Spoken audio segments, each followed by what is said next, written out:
안녕하세요, 장감독입니다. 오늘은 제가 액션캠으로 영상을 촬영하고 있는데요. 제가 액션캠으로 영상 촬영을 하는 이유는 제가 항상 사용하고 있는 EOS C70하고 EOS R5 약 한 4개월 정도 사용했는데 이것들의 후기를 여러분들께 설명드리려고 해요. 우선은 이 카메라들을 구매하게 된 이유에서부터 먼저 설명을 드릴게요. 제가 과거에 프로젝트를 진행할 때 EOS C300을 썼어요. C300이 굉장히 만족스럽더라고요. 근데 EOS C70이 똑같은 DGO 센서를 사용하면서 가격도 저렴하고 조금 더 컴팩트하게 나오고 AF도 좋아졌다 그러니까 굉장히 관심이 가고 욕심이 나더라고요. 그래서 그 정보를 바로 듣는 순간 예약을 해서 구매를 하게 됐어요. 그리고 기존에는 소니 카메라를 사용을 했는데 C70하고 같이 맞추려다 보니까 소니보다는 캐논을 사용하는 게 좋을 것 같더라고요. 그리고 그때는 지금의 소니의 알파1이나 이런 것들이 없었기 때문에 캐논의 EOS i5가 8K 촬영도 되고 뭐 여러 가지들 슬로우 모션도 4K 120프레임이 되고 장점들이 많으니까 EOS i5를 서브캠으로 들이면 되겠다 하는 생각이 들어서 EOS C70하고 EOS i5를 구매하게 되었습니다. 그리고 많은 분들이 고민하시는 것 중에 하나가 EOS C70을 할 때 0.7입의 어댑터를 사용하게 되면 슈퍼 35mm도 풀프레임 화각으로 촬영을 할 수가 있고 또 조리개도 뭐 한 스탑 기존보다 밝아지고 뭐 여러 가지의 장점이 있어가지고 0.7입의 어댑터들을 굉장히 고민을 많이 하시는 걸로 알고 있어요. 저도 그 고민을 했고요. 근데 저는 결국에는 RF 렌즈를 사용을 하게 됐어요. 왜냐하면 EOS i5랑 같이 사용을 하다 보니까 얘를 0.7입의 어댑터로 EF 렌즈를 구성을 하게 되면 아무래도 또 i5가 애매해지더라고요. 그리고 앞으로도 EF보다 RF가 훨씬 발전할 거기 때문에 저는 RF가 맞다고 생각이 돼서 1535, 2870, 100에 500을 준비하게 됐어요.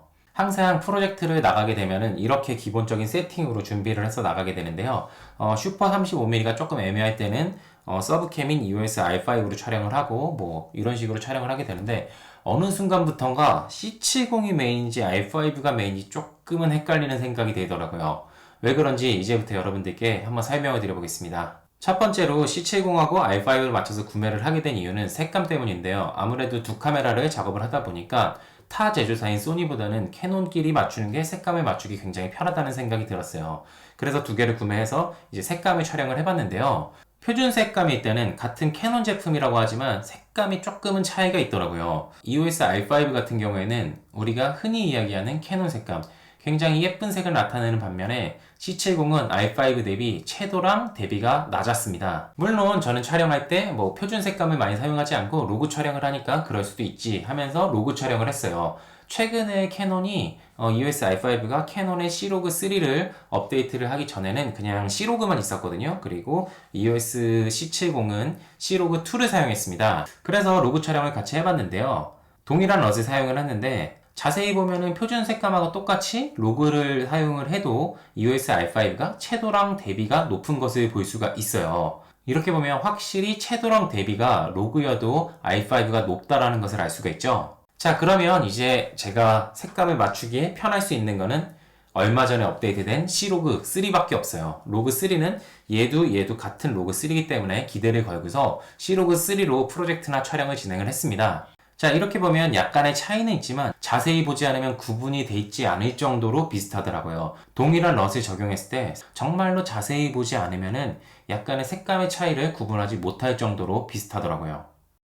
그런데 이렇게 촬영을 하다 보니까 해상도에 대한 게 갑자기 생각이 되더라고요. EOS C70 같은 경우에는 나중에 출시됐음에도 4K가 맥스예요. 근데 EOS R5 같은 경우에는 6K 오버샘플링을 4K로 만들어주기도 하고요. 8K의 촬영이 있다 보니까 해상도가 더 높다라는 생각이 들더라고요. 그리고 그게 실제로 어느 정도 차이가 있는지 제가 실제 영상을 촬영해서 비교를 해봤습니다. 4K로 동일하게 촬영한 영상을 확대해보면은 뭐 어느 정도 비슷하다고 생각이 들 수도 있는데요. 오버샘플링 영상이나 8K의 영상을 촬영한 것들을 보면은 확실히 EOS R5가 훨씬 더 선명하다라는 것을 볼 수가 있어요. 그러면 또 여기서 드는 생각이 EOS R5로 뭐 오버샘플링을 하던 8K로 촬영을 하던 EOS R5에 더 높은 해상도로 촬영하면 되는 거 아니야? 라고 생각할 수도 있는데 또 얘 같은 경우에는 발열 문제가 있기 때문에 장시간에 촬영을 해야 되는 이런 프로젝트에서는 얘로 뭐 6K나 8K로 연속적으로 촬영을 하기에는 무리가 있었어요.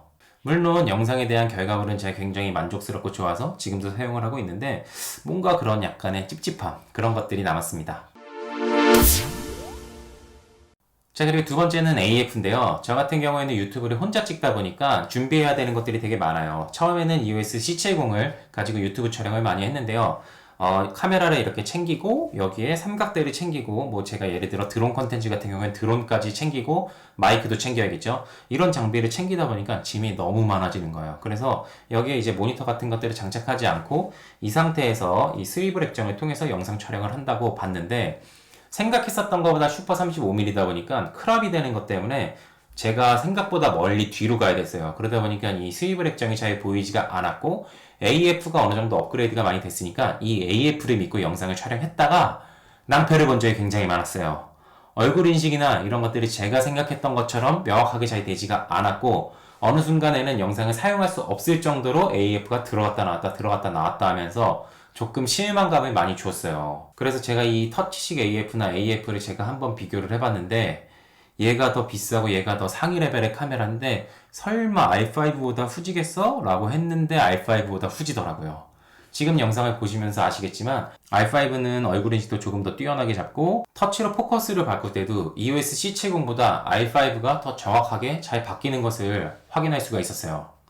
그래서 이제 혼자 유튜브 촬영을 나갈 때는 아무래도 C70이 더 좋다고는 하지만 1.4배 크롭과 얼굴 우선 AF 이런 것들에 대해서 조금은 C70이 떨어진다라는 생각에 어느 순간부터는 i5의 2870 렌즈를 사용해서 유튜브 촬영을 나가게 되더라고요. 물론 C로그2, C로그3 뭐 이런 것들에 대한 로그 선택의 폭도 넓고 다이나믹 레인지나 보정폭 같은 것들이 C70이 훨씬 용이하기 때문에 제가 카메라 앞이 아닌 카메라 뒤로 가 있을 때는 항상 EOS C70을 메인으로 사용을 해요.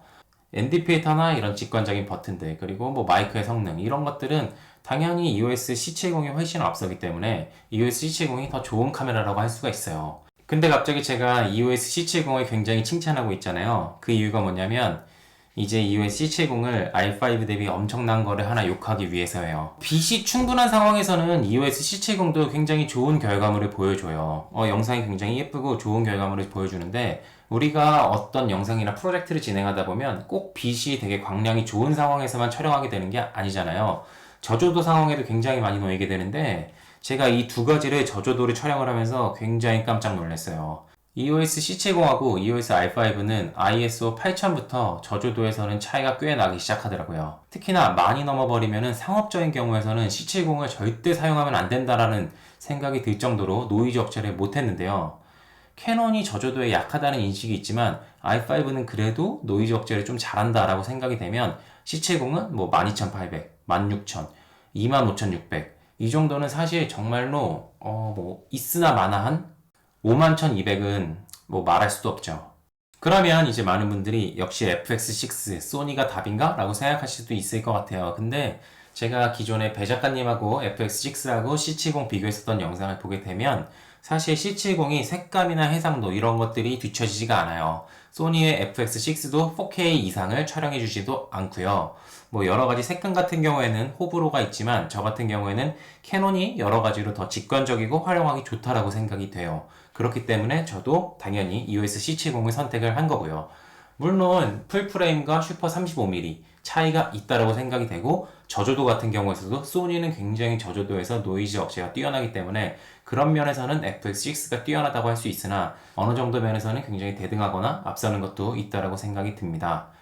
그리고 EOS R5 같은 경우에도 발열 때문에 역시 소니 알파1이 좋나라고 생각하실 수가 있는데 소니 알파1도 발열 문제가 해결되지 않고 발열에 대한 문제는 똑같다고 생각이 돼요. 그래서 아직까지는 8K는 우리한테 조금은 시기상조라는 생각이 들기도 하고요.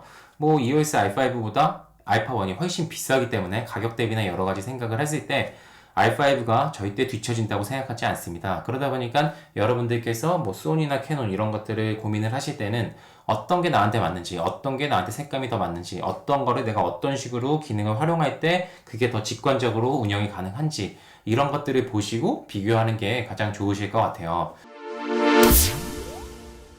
오늘은 짧게나마 EOS R5하고 EOS C70 제가 한 4개월 정도 촬영한 후기들에 대해서 여러분들께 이야기를 드렸는데요. 앞으로도 많은 프로젝트들을 이 카메라들하고 진행을 할 거예요. 그래서 재밌는 프로젝트나 뭐 이런 것들이 있으면 여러분들에게 소개해드리고 또 카메라에 대한 후기들도 계속 사용을 하면서 여러분들께 장단점 업데이트 시켜드릴 수 있도록 하겠습니다. 제가 오늘 준비한 컨텐츠는 여기까지고요. 다음 시간에 더 좋은 컨텐츠, 더 좋은 내용으로 여러분들께 소개해 드릴 수 있도록 하겠습니다. 오늘도 시청해 주셔서 감사합니다.